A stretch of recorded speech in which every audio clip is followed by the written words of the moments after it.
Councilmember Rue, welcome. Newest council member. Strongest back. Just going to keep loading it on the new guy. That's what they, right? What's that old line? What's that old line about poker game? If you don't know who the pigeon is, it's you. Yeah. You can tell who played poker and lost with me, right? David, no, he's off to a great start. His first 100 days have been impressive. His victory was impressive, and it was done on the backs of hard work and neighborhood councils and sweat equity. And David, welcome. Thank you. Thank you. Thank God there's only 15 minutes left. I first want to thank Senator Hertzberg, the Valley Economic Alliance, Supervisor Zev Yaroslavsky, Mr. Fleming, all my colleagues on the City Council, all the neighboring cities, San Fernando Valley COG, for putting this together. And thank you, Senator, for bringing us together, because this is unprecedented to have everybody here together in unison. And just in the City Council alone, I believe there is 7 members who either represent fully or part of the Valley. And I happen to be one of them, which I feel I'm so fortunate about. And I think it's one of my colleagues from Burbank stated, it is about hearing from neighborhoods. And that is how I got here. And, I look forward to hearing more from them. And it's even more exciting when we have universal agreement throughout the entire Valley for things like the Orange Line conversion. No one disagrees.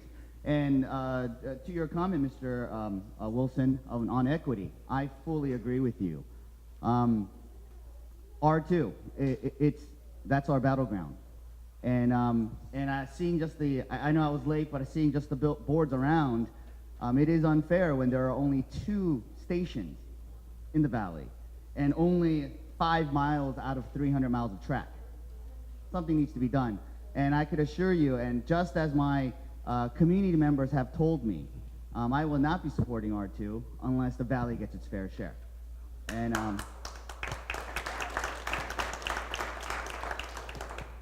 so, I thank the leadership of all those who came before me and who are still with me and helping me show the ropes. And I'm glad I have a strong back, and because I'm going to need it when Senator Hertzberg jumps on it.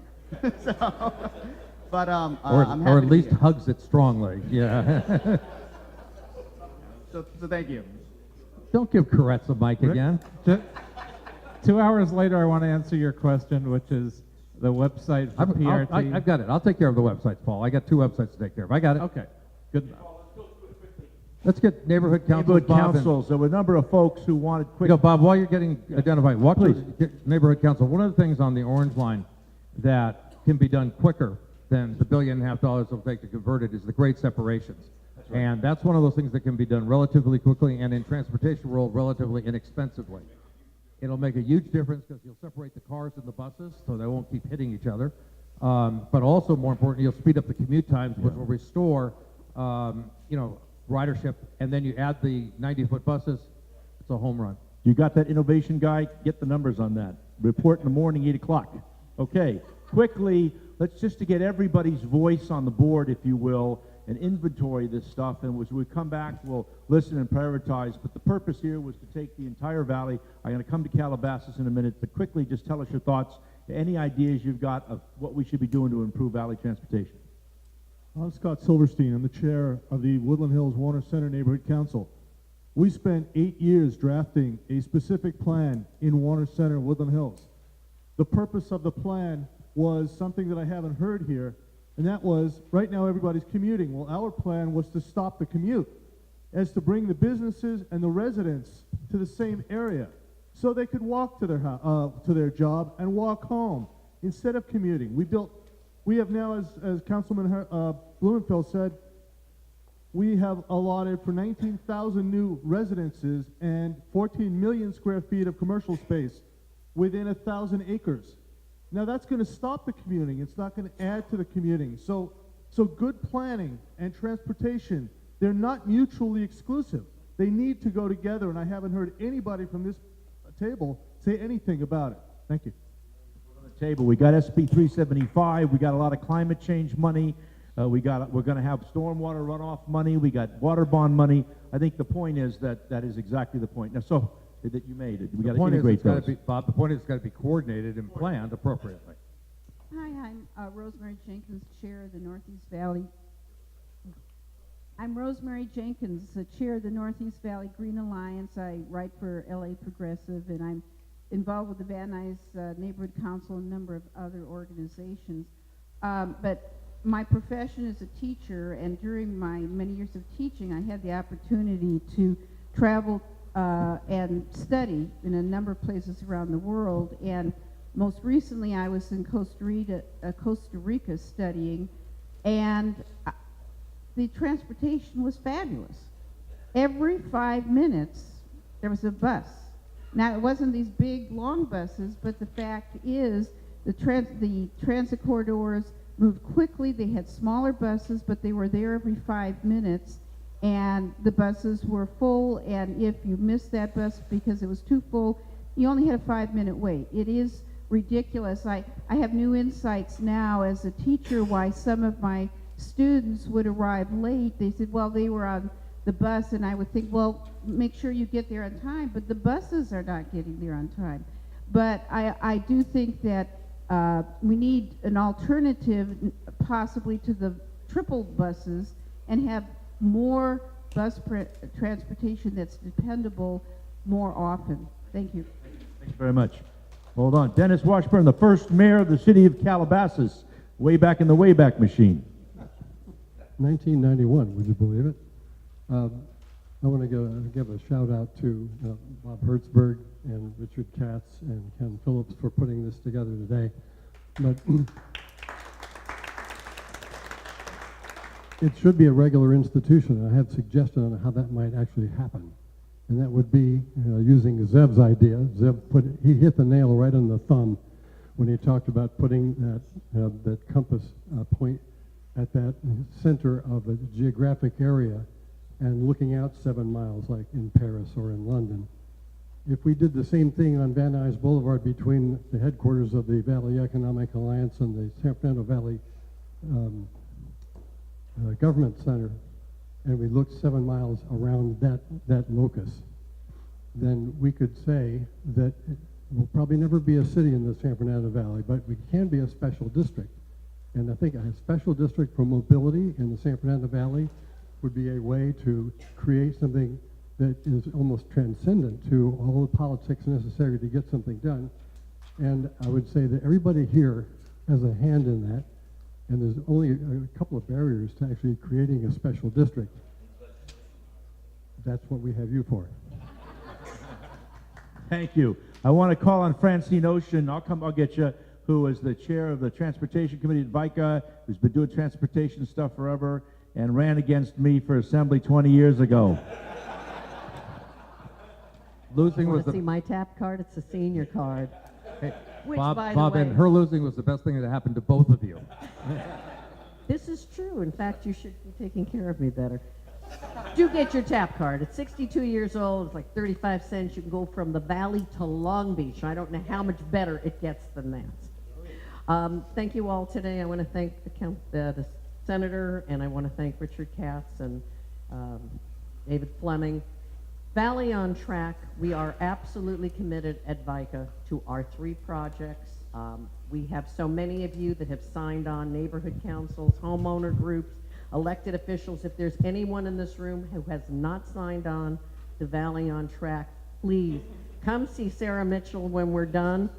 This is the most important thing we can do. We need to show up at Metro at every single meeting where Measure R2 or the long-range plan is on the agenda, and we need to be vocal, we need to be loud, we need to make our voices heard over there, we need the Valley to be recognized, and we need to be funded adequately. Thank you. Fanny, quickly. And Francine, and funded in the early years. And funded in the early years. Yes, thank you. Not 30 years out, because I won't be here. I'm Fanny Long. I'm a member of the Procurement Neighborhood Council. I sit as the senior member of the board. And we need, the Northeast Valley has been so neglected. We really need help because I'm a senior now. Now I'll be getting a TAP card. Yes, I need to get that. And also, because I won't be driving too much longer, maybe. And so I want that transportation. What kind of rail do we have going to Northeast Valley? Anyone know? Do we have a rail going in Northeast Valley? Not right now. Well, that needs to be addressed, I think. Why we got to expand your valley and back plan to the communities. We get full support in the valley. Yeah. Hold on. Okay. Keep going, Thank Bob. you. My name is Carolyn Casban. I'm on the Sherman Oaks Neighborhood Council. I'm speaking for myself, though. And the question I'd like to bring up is funding. And, we're talking about Measure R2, but obviously that's not going to be enough to solve the problem. So we're really going to get serious about funding. And how can we look at other sources of funding like cap and trade funds? And also I'd like to suggest that we start taking a look at highway construction funds and shifting highway construction funds to transit construction funds and keeping the highway funds for maintenance, but let's start moving towards transit if that's what we want. The easier we make it to drive cars, then the less people are going to ride transit. By the way, Okay. in Measure R1, just so you know, the city of Los Angeles took no highway funds and took a larger share of transit funds exactly for that reason. Yes, good morning. Mary Garcia, President, Midtown North Hollywood Neighborhood Council. Three things. The dash system, I have to piggyback on what Paul said. Absolutely must have that, because you want to be able to get somewhere safely, especially with the crime rate today in some of our communities. And I know the population is from here 20 to 40, blah, blah, blah, blah, and blah. We need that. We need to do that also because of all the development that's going on throughout the valley. Thousands of people moving into the area. We don't need thousands more cars. So also, light rail. I think we were cheated the first time. Let's not let that happen again. Let's push that through. Thank you, Mary. Okay. Anybody else on this side? Here we go. I got a couple of quick folks, and we're going to end it up. We just want to make sure everybody's voices gets put up on the board and get heard. Yeah. Hi there, John Graff from the Reason Foundation. David Fleming, thank you for inviting me here. David's on our board of trustees. I just want to say, I've heard of a lot of great things, and Hillary, thank you for bringing up the point about the arterials. The rail is not the answer to getting people around in the valley. I think that by adding some grade separation at some of the major intersections, improving the arterials, and getting buses working in the valley is really the way to have a solution. Reason has got a policy study coming out on November 17th that talks about a lot of innovative ideas to solve congestion. And I invite all of you to come to the City Club and listen to what we have to say. Look forward to it. Henry. Good morning. My name is Andre Vandervalk. I am the president of the Chatsworth Neighborhood Council. We're the recipient of the Orange Line going north, and one of my concerns, the biggest concern, is the operational issues on a day-to-day basis, which probably is highlighted where there's no bathrooms for any of the bus riders. So here they are, if they're commuting an hour, 2 hours or so like that. Just a simple solution to that would address the issues of, and this is just one issue, but probably the biggest one, because the bathroom ultimately is used, but it's on the grounds elsewhere within that area. The other thing is that I want to remind you that from Chatsworth, it took me an hour to get here, my wife and I, but from Chatsworth to get to the new Costco takes 35 minutes. I can go in 20 minutes and go to Simi Valley, where I can save at the Costco over there a 1.5% on the gasoline price, and I can also save 1.5% on anything that I buy. Doesn't sound like a whole lot, but it's a lot of money. Be careful, Los Angeles, that we don't price ourselves out to where that becomes more and more apparent with the neighboring communities. Thank you. Thank you very much. Bob, gentleman over here had a blue shirt. I apologize. Go ahead. And I got a couple over here surrounding Glenn Bailey. Good morning. I'm the treasurer of the Pacoima Neighborhood Council. Sorry I'm running late. I had another meeting to go to, so I missed most of it. However, I'm just here to say that the Northeast Valley, from the people I've spoken to, are definitely for advanced progress. we definitely do want some sort of, whether it's rail, whether it's bus lines, we do want some sort of transportation. The issues that have been brought up to me is just making sure that it's not going to destroy the quality of life. So if it means destroying part of our communities, then maybe they really wouldn't be for it.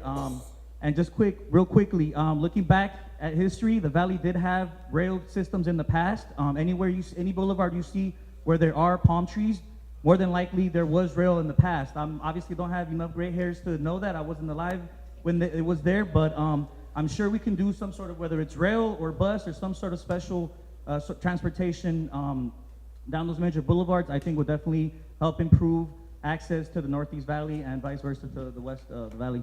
Bob, while you're moving over there, John, comment over here. Sure, I'm John Boyer. I'm the Executive Director of the San Fernando Valley Council of Governments, and thanks to the conveners here today.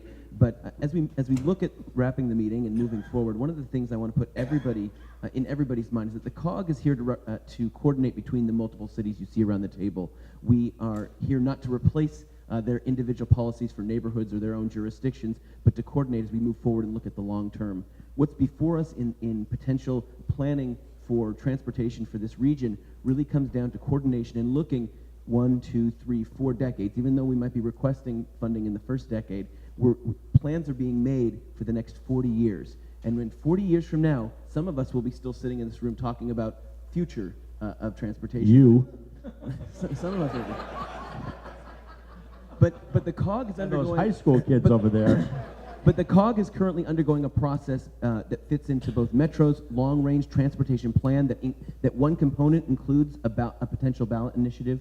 We're also working with SCAG and their long-range plan through the RCS transportation planning. And so the COG has regular meetings and regular interactions with public, and we hope that all of you will find energy to attend those meetings as well, give input and give direction, because the board meets, and we have 4 Metro board members on our COG board. I think the largest number of any of the COGs in the region that serve on the Metro board. So it's a real opportunity for that interaction. And of course, John, obviously this is all a collaborative effort for all of us to reach out, and we're going to share all the data, all the information with you and everybody I do want to else. make one thing clear. Bob and I are planning on being here in 40 years, just not sitting around this table. Hello, my name is Rachel. My husband and I moved here 3 months ago from Indiana, and we chose Studio City because it was 3 miles from my husband's new job. We thought it would be a quick commute, but that 3 miles turned into 40 minutes on the road, and there is no bus up Coldwater Canyon southbound through the mountains. So I want to encourage continued collaboration with the Los Angeles County Bicycle Coalition, because my husband and I took their bicycle safety classes, so we would have the courage to be on the roads on a bicycle. And now my husband, takes him 20 minutes on a bicycle instead of 40 minutes being stuck in traffic. So please continue that collaboration. Thank you so much. Thank you. Hi, my name is Tom Ross. I'm the president of the San Fernando Chamber of Commerce, and I just had a couple of quick comments just about possibly using technology to grab some of the low-hanging fruit. I mean, we've seen a few studies that were done, 400, 1,000 people. We have the technology available now at very inexpensive prices to track these buses. Who's on them? How many people? Where's the bus? How often is it late? How often is it on time? How often is it broken down? And if we had a way of doing that, we would know exactly what is available where. You can do what I always do. I just call Bart Reed and ask him. Exactly. He knows all that. And the other, the offshoot of that would be making available that information to the people who are standing, waiting. There's no reason that at a kiosk you can have the same information you have on an iPhone. And that's cheap, that's quick, that's easy. And the final thing I wanted to mention is that the culture of the people who run the bus systems is not one of providing excellent service. And if the culture of that were to change to providing the customer the best service on the best looking and the best well-kept bus possible, you might see more people of greater means riding those buses and being more concerned about where they go and where they don't go. Two more quick, we're going to wrap it up. Sorry, Bart, you're up. Two more, go ahead quickly. Okay, I may have a slightly different perspective on transportation than a lot of people in the city, because I grew up on the west side when there was transportation in the city. It was called a trolley, an electric buses and such as that. There you go. And I've also got the perspective of spending 27 of my 35 years commuting to downtown Los Angeles. Oh, God, yes. And the one thing I'll say is, if you're going to get people out of their cars into public transportation, make it convenient. Don't make me drive someplace to get on public transportation, because once I'm in my car, I may not want to stop there. Mary said it, the dash buses. Last question, last comment, briefly.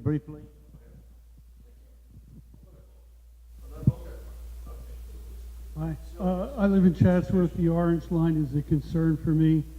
The key to 21st century transit has got to be grade separation. The term's been mentioned, but transit, there are two ways to do it. Subway, which is usually expensive or up in the air, and I don't want to mention the term that gets Richard upset. But I rode on a system in Germany. It's called a Schwebebahn in Wuppertal, Germany. It's over 100 years old. It's carried over 1 billion passengers, and it has an almost perfect safety record. So we need to pick up. Ken Silconcino, LA Transit rider for over 70 years. You mentioned about new lines, but I think folks should consider doing things about existing lines where you have no service on weekends or evenings or frequent service. And just to use one example, we talked about service to the west side, and there's an additional service that wasn't mentioned, the 218, which is great in the sense of going from the Valley, Studio City, and straight down into the area in the west side. But again, that's one line where they have very infrequent service during the day and stop providing service in the early evening.